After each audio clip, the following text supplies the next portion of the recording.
Get ready to immerse yourself in a world of vision, inspiration, belonging, and empowerment. Brought to you by Naturals2Go, the VIBECast is your gateway to realizing your entrepreneurial dreams. In each episode, we're here to ignite your entrepreneurial spirit, offering you the tools and insights you need to turn your dreams into reality. We're all about fostering a powerful vision, sparking inspiration, nurturing a sense of belonging, and providing the empowerment you need to thrive. So sit back, relax, and get ready to dive into the vibe. It's time to take your entrepreneurial journey to the next level. Thank you for joining us, and let's start living the vibe. Hey folks, welcome to VIBECast. I'm Linda Ballesteros and I am your host today, and I'm really excited to be here with you today. And I am so honored that you're able to find some time out of your busy day to spend with us, because I know that we're all busy and we would like to have probably 26 hours in the day, but we'd fill those up as well. So today we're going to be talking about something a little bit different, but I think you're going to find it very interesting. We're going to talk about how factoring in or building in a give back component into your business can certainly change the way people view you as a business owner. I recently found an article on the SCORE website, and the title of the article was "Doing Good is Good for Business." For businesses, the improvement of local community isn't the only benefit when you factor in a charitable giving component. 85% of consumers have a more positive image, so they think of a business in a more positive way when the company has a give back component. Businesses that give back have a huge selling point to offer customers. More than ever, this is the part that I love, more than ever, people are looking to support local small businesses who give back to the community. And that's exactly what we're talking about today with Dan Willis. He is a Naturals2Go Owner-Operator and has built his business in factoring in that give back component. So Dan, thanks so much for joining us today. I know you have a very busy life, but I appreciate you sharing this with some of our viewers here. I appreciate you having me. I'm honored to be on your show. Very well, Dan, tell us, before we get started with this, tell us just a little bit about your history. What industry did you come out of, and why did you decide to start a vending business? Well, it depends on how far back you go, I suppose. I was in the Navy, and that's where I met my wife. And after that, I got out. Did a few different things. I ended up at Edward Jones as one of their financial advisors, and I did that for about 5 years. I ran my own financial advising office. I negotiated the contracts for the lease, and I grew the office by $5 million in 5 years. I was pretty successful at it. I wasn't wildly successful at it, but I did pretty well. I was faster than some, but the stress was insanely stressful. Mm-hmm. Then I had to move, and the way that it works is that if I move, you have to start your office over again, which that kind of helped me to realize that though it may feel like it was my company, it wasn't really, because I did not have that kind of control over it. And there were still quite a few decisions I couldn't make with it. So I ended up moving back home to Idaho, and I talked to a lady who was kind of like a dating service for franchises. And she got my personality and my likes and my dislikes. Do you like walking in the rain? Do you not like walking in the rain? That kind of thing. And there was a list of different things that she said that I would like. And vending machines was one of them. And being in the area, it wasn't really something I had thought about at first, but it did seem like something that was needed. And so I got into that field. And once I was in that field, I found a number of different things that was needed a lot more than I had thought. Mm-hmm. Mm-hmm. So Dan, at this point, how many machines do you have? I have a little over 25 vending machines, 5 cappuccino on demand machines, and a break room market. Oh, wow. Oh, wow. So you've really grown it quite a bit. And you've been in you've had your vending business for how long now? 3 years. Okay, very good. Very good. So when we talk about this give back component, Dan, what was it that made you think, I need to factor that in? I need to participate and really give back to the community. What was it that struck a chord in you that made you feel like maybe you have a responsibility to give back? Well, I think for us, it was a few different things, probably two or three different things. One of them is that me and Teresa, I grew up really poor, really, really poor. And so we've made it quite a long ways from where we were. And I have been the recipient of other people's kindness and blessings that I've received. And other people have been that blessing. You pray and you ask for help, and then other people are the answer to that prayer. And now that I was in a position to be able to maybe have something that could help a lot more people than what I could help on my own, I wanted to incorporate a way to be able to help a lot more people than I would be able to on my own, so that I could be that blessing for somebody else. And I'm a big believer that God will keep helping me through things as long as I also in turn help other people. And I found it as a way to maybe do that. We've received a lot of kindness from other people and companies, and we wanted to be a part of that. And so we started looking, and our kind of give back program has evolved a little bit over the years. But that's originally why we decided to go down that road. And that was a decision that we made pretty much from the beginning. Mm.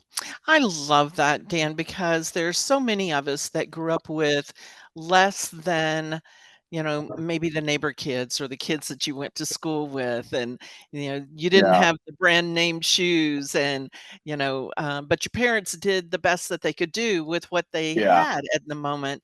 they And, certainly did. and like you, I just think it's so important for us to take the blessings that we've received as we've been able to build it and turn around and lend a hand for the other person because someone did that for you when you were in need. So I so love that heart centered and that servant mindset. I really appreciate you doing that.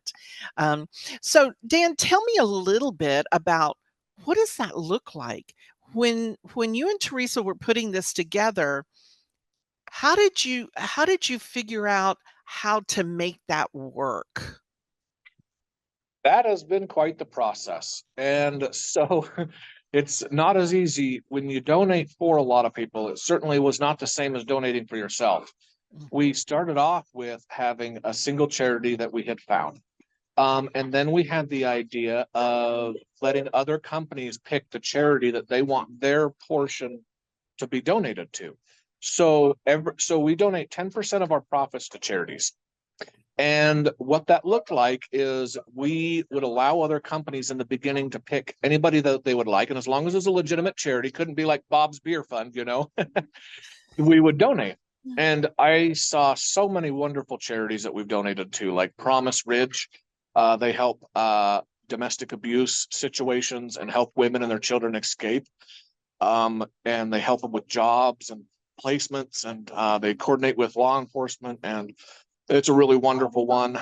Um, Shriners Hospital. They are kind of like St. Jude's, only for everything except cancer, I think. And they have a lot of long-term illnesses that would bankrupt families, and something happens, and that would be the end. And they just pay for everything. And it could go on and on. There was a soup kitchen.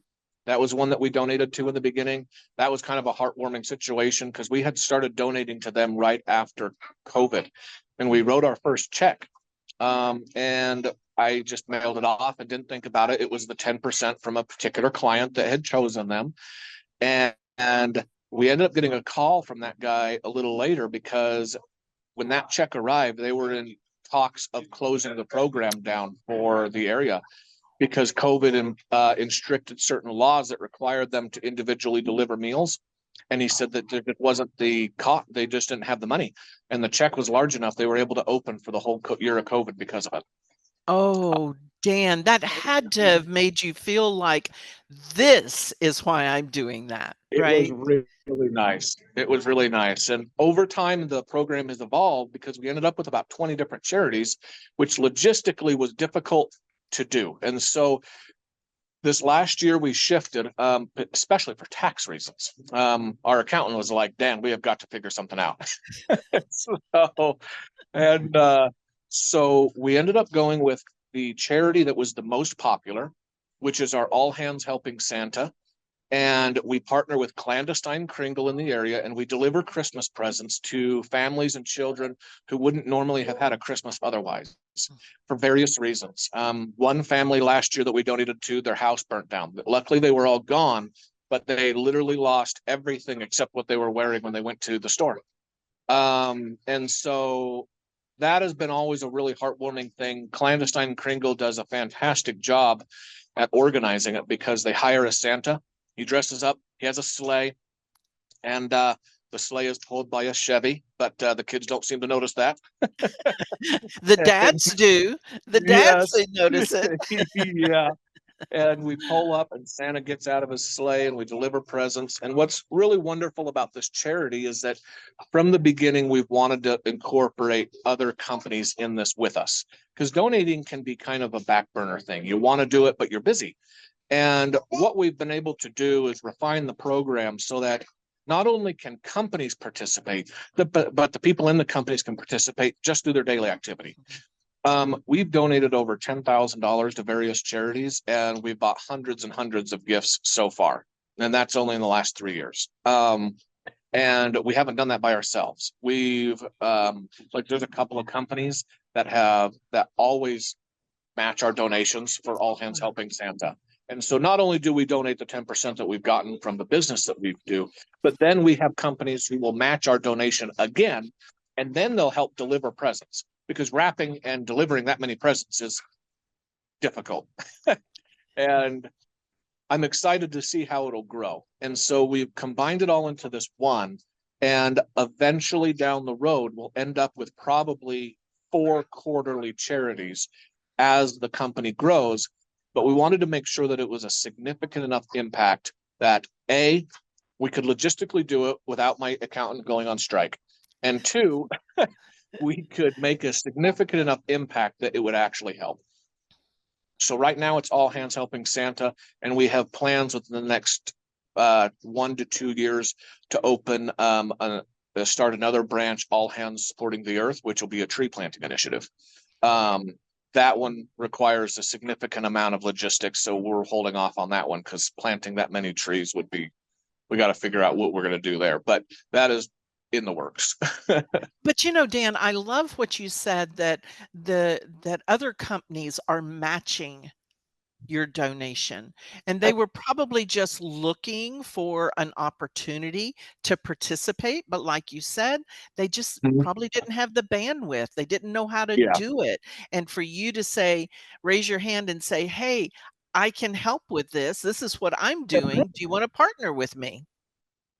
Yeah. Yep. Very good. Some of them have mentioned that too. Yeah. And that, they're like, hey, yeah, we look for things, but you get busy. And the people who are doing this are other business owners, which I also think is important, because sometimes I think business owners sometimes get a bad rap. But there are a lot of things that they go through that people don't realize. Like just this week, something as simple as not ordering enough candy bars. And I got several locations that don't have enough food. And, and it's just 1,000 different things that business owners go through all the time, and then you got a week for your stuff to come in or something like that. Yeah, most definitely. Most definitely. So, the article that I read at the top of the show talked about how businesses that give back, they have a more positive image out in the community. Do you see that people know that that is what you do and that they are supportive with you as a small business owner?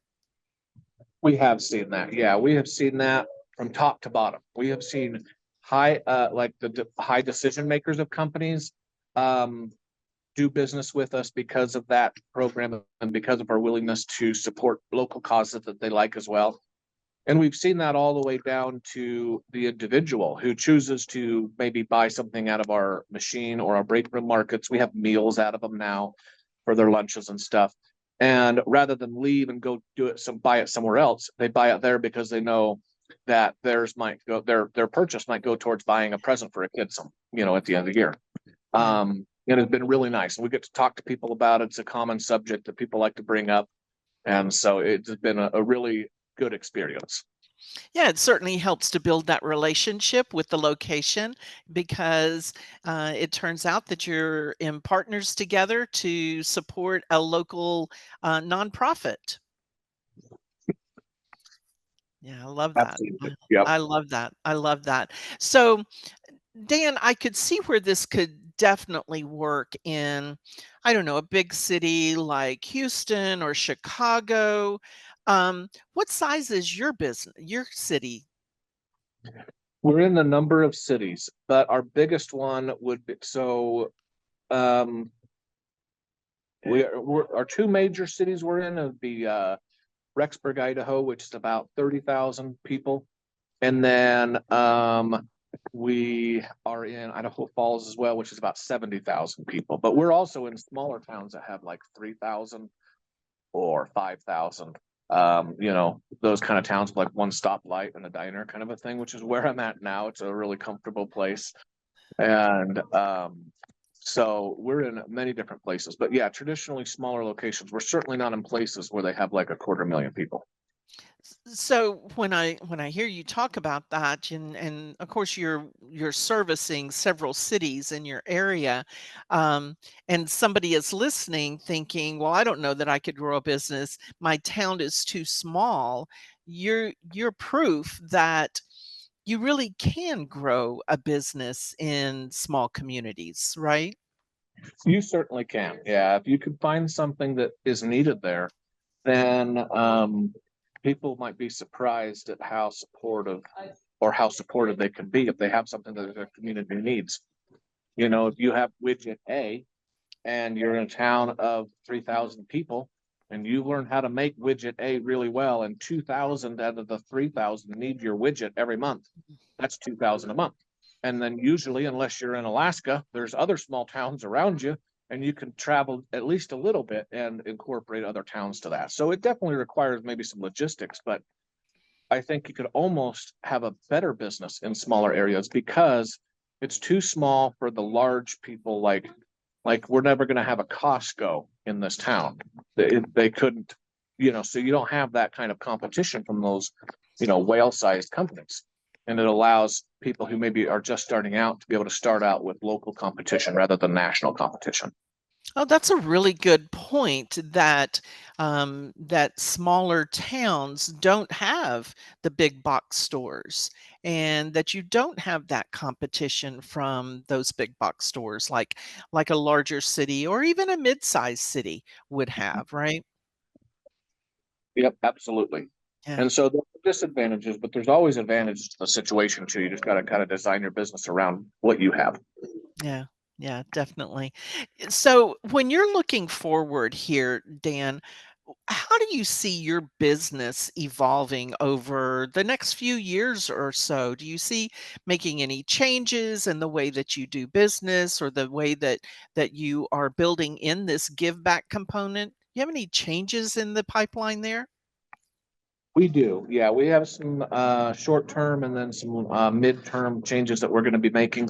So one of the things that we wanted to do from the very beginning was we wanted to create a professional company that had professional solutions for other companies, because vending is traditionally kind of like a hobby or like a mom and pop operation. And it makes it really difficult if you have 200 or 300 employees to do that, because you need systems in place to handle those problems. And that's what we wanted to start off by doing. Right now, we're in the process of systematizing and logging everything. So it's kind of like a system in a box, and improving everything so that it can be read and the knowledge isn't in my mind. It's on paper that people can read and see. And we plan on turning that into a franchise so that other people in other areas who maybe want to be business owners and want to have an opportunity to be part of a company that can give back, but doesn't require a full-time commitment, for example, there would be a lot of opportunity for them to buy into our franchise and create some sort of thing where they would be able to do that and give back in their other local communities. And we plan on expanding to new areas as well. That is very creative, and I love the fact that you have seen that there's really a need out there. And many times, new business owners, they come out of corporate and they may not necessarily know how. In fact, let's get real, most of them probably don't know how to run a small business. They've had a corporate job, because I was there for 30 plus years. So I totally get that. So for you to be able to give them a little bit of a blueprint to help them understand how to have that give back component into a business, I think it's a brilliant idea. So kudos for you guys I to look at appreciate that. Yeah, definitely. So we're getting down to the end of the show here, Dan. So if somebody is listening and maybe they do live in that small town. I'm in a city, and I thought my city was small. It's about 100 people here, population about 100,000 people here. If somebody's listening and maybe they're in a city of 50,000 people or something under 100,000, and they're thinking about starting a vending business, but they're not really sure, what kind of advice would you give them? I think that the advice that I would probably give would be to do some research. Do some research into who you would want to serve and how you would serve them in a way that maybe is better than what they're getting now. Find a niche, because even in a town of, say, 50,000, that's a lot of businesses. And chances are you aren't going to be able to serve hundreds and hundreds of businesses at first. So if you can find a niche of 10 or 15 that you can serve very well, find a way to serve those companies very, very well. Take your time and do your research. Even I went from being a financial advisor, which was very complicated. I had to memorize certain financial laws. There's federal tests. It was kind of a complicated job, to vending, which I thought was going to be very simple. And it was not as simple as I had thought. And so I would say, take your time, do your research, and come up with a plan so that when you start out successful. But you're probably going to have to learn those things one way or another. So you might as well learn those things before you commit financially. That way, when you get those machines, you get them right out in the beginning. You know exactly who it is. Maybe you even have a few contracts already in place, so there's no delay at all.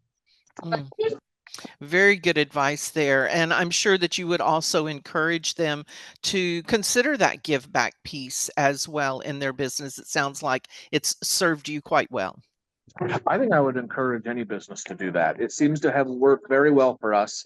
And it does have an impact on your budget, but not like a life-ending impact. It's just a minor one. And I think that the support we get from the community far outweighs what it costs. Yeah, I love that. I love that. Well, Dan, thanks again for being with us today on VIBECast and sharing your story. I am sure that many out there will certainly benefit from that. So, folks, I want to thank y'all for being with us today, and I'm going to leave you with a quote, as I always do. And this quote is by Winston Churchill. It goes like this: "We make a living by what we get. We make a life by what we give." So think about it, folks. Make sure that you have that give back component built into your business. And that's what life is all about. Thanks so much for joining us today. And let's go out and live the vibe. That's a wrap for this episode of the VIBECast. We hope you've been inspired and empowered on your entrepreneurial journey. Don't forget to like, subscribe, and follow us on all your favorite platforms to stay connected with the Vibe community. Until next time, keep nurturing that strong vision, fueling your inspiration, and embracing a sense of belonging and empowerment. Your dreams are within reach, so keep living the vibe.